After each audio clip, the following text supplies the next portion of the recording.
Okay, so chapter 19, The Greatest Mind of All, in the book How the Mind Works, written in 1912 by Christian D. Larson.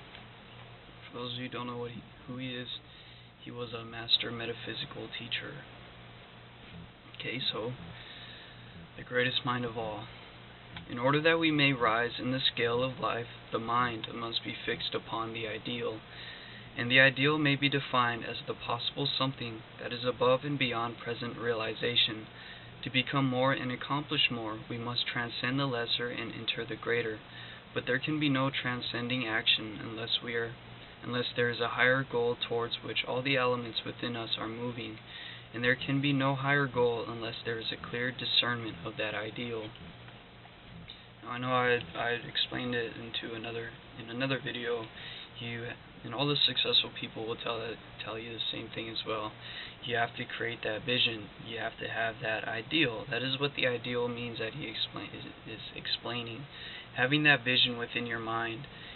Go in the silence, in your room for 10, 15 minutes a day and envision yourself in your future and what you were doing and live in the future. Eric Thomas, he always says it in his motivational videos.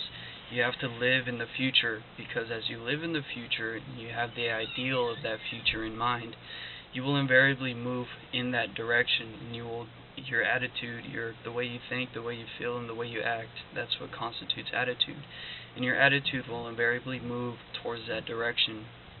And as you're moving towards that direction, your surroundings will start to reflect what it is who it is you're being. If you want, let's say you want to inspire people, that's what I want to do. I want to inspire people. I want to educate people and help people. And you literally have to think it, you have to breathe it, you have to be it. You have to be it. And you must be something first before it could manifest in the external world. You have to be it inside of you. That is what he means by the mind must be fixed upon, have a fixed attention upon the ideal. And the ideal may be defined as that possible something that is above and beyond present realization. You have to live in the future, beyond what your environment is showing to you now. That is pretty much how the whole mastermind thing works that he was explaining we were talking about in the previous chapters, that you have to be able to see yourself there before it actually happens. That is essentially what makes us, creators. We're able to create the environment we want. We're able to create the life that we want simply by being that person first. Because everywhere you are right now is an exact reflection of who you are at this moment. Real talk, truth. The more distinctly the mind discerns the ideal, and the more frequently the ideal is brought directly before the actions of attitude, the more will the mind think of that ideal. And the mind invariably moves towards that which we think of the most. The man with no ideals will think constantly of that which is beneath the ideal, or rather that which is the opposite of the ideal. That is, he will think the most of that which is low, inferior, and unworthy. In consequence, he will drift more and more into the life of nothingness, emptiness, inferiority, and want. He will steadily go down into the lesser until he wants for everything, both on the mental and physical planes. The man, however, who has high ideals will think the most of the greater things in life, and accordingly will advance perpetually into the possession of everything that has greatness, superiority, and high worth. The wise man of the past declared that the nation with no visions would perish, and the cause of this fact is simple. When we are not going up, we are going down. Now that makes perfect sense, because it is the people that make up the world. It is all the individuals collectively, the collective consciousness which makes the world as it is. You want to help change the world? Open the door for the person behind you. Leave the door open for the person behind you when you walk into the store. If somebody drops something, help pick it up for them. Ask somebody how their day was. People appreciate that more than you think that they would. Don't be scared to do it. Like we said, we are the lights of the world, you and me, and together we can make a difference. Corey Anderson, don't forget that. And another thing, do your part to pick up at least 5 to 10 pieces of trash. This world will only clean. We are the ones responsible for it, and it is our responsibility to keep our Mother Earth clean, our nature. It's funny because, like I said in, I believe it was the last video, that we live in both the spiritual world and the material world. The two halves of the complete whole which constitute life. The universal energy is the universal Father, the source of all life, the one primal creator. And Mother Nature is the physical part of the life. And we are all part of both the physical and the spiritual. We are spiritual beings having a physical being experience. It's the nature side of it. Okay? The wise men of the past declared that the nation with no vision would perish, and the cause of the fact is simple. When we are not going up, we are going down. To live is to be in action, and there is no standstill in action. To continue to go down is to finally perish. Therefore, to prevent such an end, we must continue to go up. But we cannot continue to go upwards, the higher, unless we have constantly visions of the higher. We cannot move mentally or physically towards that which we do not see, nor can we desire that of which we have never been conscious. In like manner, the individual who has no ideals and no visions of greater things will continue to go down until his life becomes mere emptiness. Thus everything in his nature that has worth will perish, and finally he will have nothing to live for. When he discovers himself, he will find that there are but two courses to pursue: to continue to live in the vale of tears he has made for himself, or to ascend towards the heights of emancipation, those heights which can be reached only by following the lofty vision. It is the visions of greater things that arouse the mind to greater action. It is the higher ideals that inspire man to create more nobly in the real, and is the touch of things sublime that awakens in human nature that beautiful something that makes life true and worth living. Without ideals, no person will ever attain greatness, neither will there be any improvement in the world. But every person who has ideals, and who lives to realize his ideals, will positively attain greatness. Examples: Steve Jobs, Bill Gates, Mahatma Gandhi. He fought for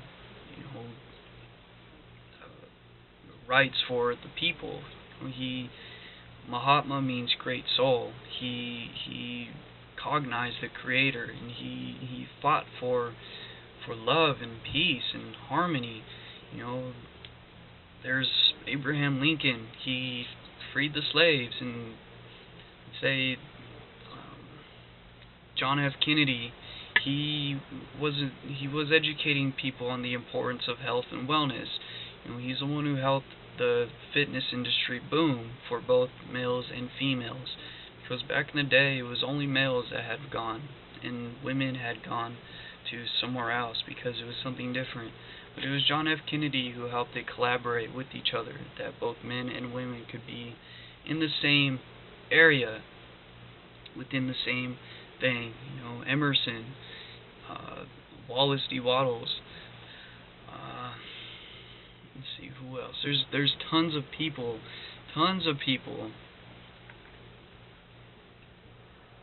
Okay, but every person who has ideals and who lives to realize his ideals will positively attain greatness, and will positively improve everything, both in his life and in his environment. It must be clearly evident to all minds who attain the true functions of the ideal that the life of man will be worthless unless inspired by the ideal. There's a quote by Martin Luther King Jr. He says, the man who will not die for something is not fit to live. and also that everything that is worthwhile in human existence comes directly from man's efforts to rise towards the ideal. Such men, therefore, who are constantly placing high ideals before the world in a manner that will attract the attention of the world, it is such men who will invariably have the greatest mind of all. The majority have not the power to discern the ideal clearly without having their attention aroused by the vivid description of some lucid mind that already does see the ideal. But when their attention is aroused and the ideal is made clear to their minds, they will begin at once to rise in the scale. That individual, therefore, who is constantly placing high ideals before the minds of the many, is causing the many to rise towards the more worthy and the more beautiful in life. In consequence, he is not only doing great things himself, but he is causing thousands of others to do great things. Don't be afraid to be you. Things are what they are. Corey Anderson. If there's something you want to do, you have a dream, you have a goal, you need to go out and do it, because I guarantee you there are millions of other people who want to do that same thing, that have that same aspirations, but they don't have that motivation, they don't have that inspiration, they don't have, they're not quite there yet. So you need to be the individual to start the trend, like he's saying. In consequence, he's not only doing great things for himself, but he is causing thousands of others to do great things. All it takes is one person, and you need to be that person. We are those people, me and you, and together we can make a difference. He is not only awakening the superior powers in his own nature, but he is also awakening those powers in the natures of vast multitudes. His mind, therefore, is doing work that is great indeed. However, to place ideals before the minds of others, it is not necessary to make that particular purpose a profession, nor is it sufficient to reveal idealism in the mere form of written or spoken words. Actions speak louder than words. Yes, they do, which is why I am here making these videos. And the man who does things exercises a far greater power for good than the man who simply says things. The ideal can be made a vital and a ruling element in every vocation, and all men and women who reveal the ideal, and all men and women can reveal the ideal through their work without giving voice to a single word concerning any particular system of idealism. But it is not necessary to be silent concerning those sublime visions that daily appear before the mind, although it is well to remember that we always secure the best results when we do a great deal more than what we say. The man who makes his work an inspiration to greater things will invariably do greater and greater work, and he will also cause thousands of others to do greater work. He will make his own ideals practical and tangible, and will make the ideal intelligible to the majority. Like we were explaining in the last chapter, if you're not putting all these visions that you are having into practice, then all the advancements you are making is only in your mind.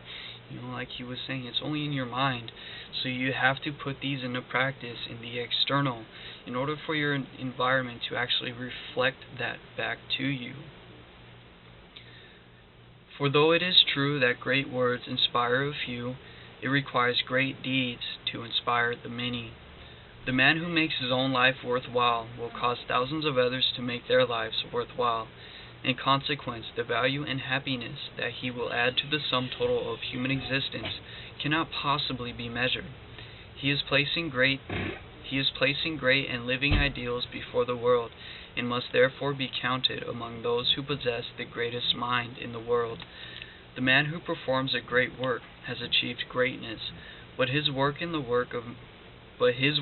work of one man alone. That man, however, who places high ideals before the minds of the many, thereby awakens the greatness that is latent within the many, causing a greater work to be performed by each one of the many. Thus he gives origin to 1,000 great deeds, where the former gives origin to only a few. That he is greater in exact proportion is therefore a fact that cannot be disputed. For this reason we must conclude that the greatest mind of all is invariably that mind that can inspire the greatest number to live, think, and work for the vision.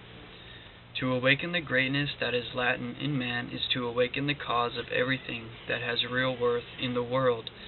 Such work, therefore, is the greatest of all work, and it is a work that lies within the power of everybody. For we all can awaken the greatness that is latent in other minds by placing high ideals before those minds.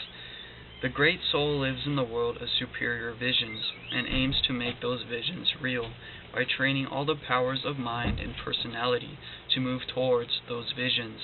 And here it is highly important to realize that when the powers of the mind and personality steadily move towards the ideal, they will create the ideal more and more in the present, thereby making the ideal real in the present. Like I keep saying, take action, make it happen. Take what you have inside of you and externalize it. And that is the only way your environment is going to be able to reflect it back to you, and that is the only way you would possibly be able to move forward.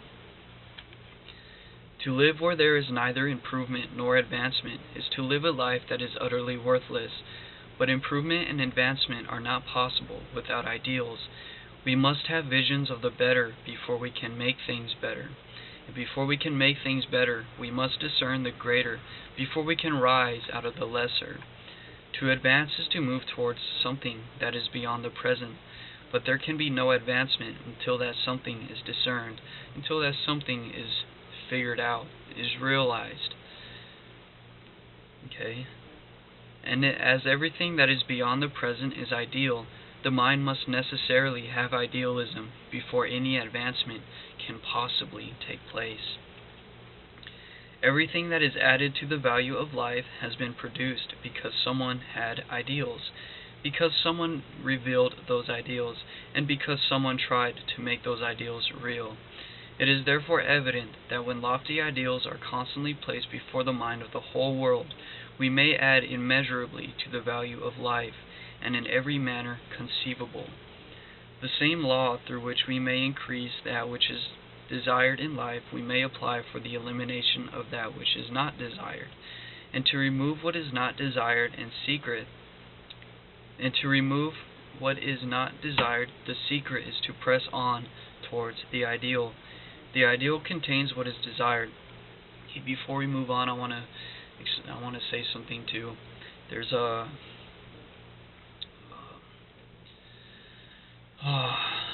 what is his name? Everyone knows him right now. He's a really great inspirer. My cousin loves him. What is his name? But he's who inspires my cousin a lot to do what he does. And, Joe Rogan, he's such an awesome dude, and he's real with everything. He's real about everyone, and he's doing amazing things. And he says that all those successful people that you look up to, they all have mental doubts as well. They all have those times where maybe it's not, they have those doubts, but they don't live there.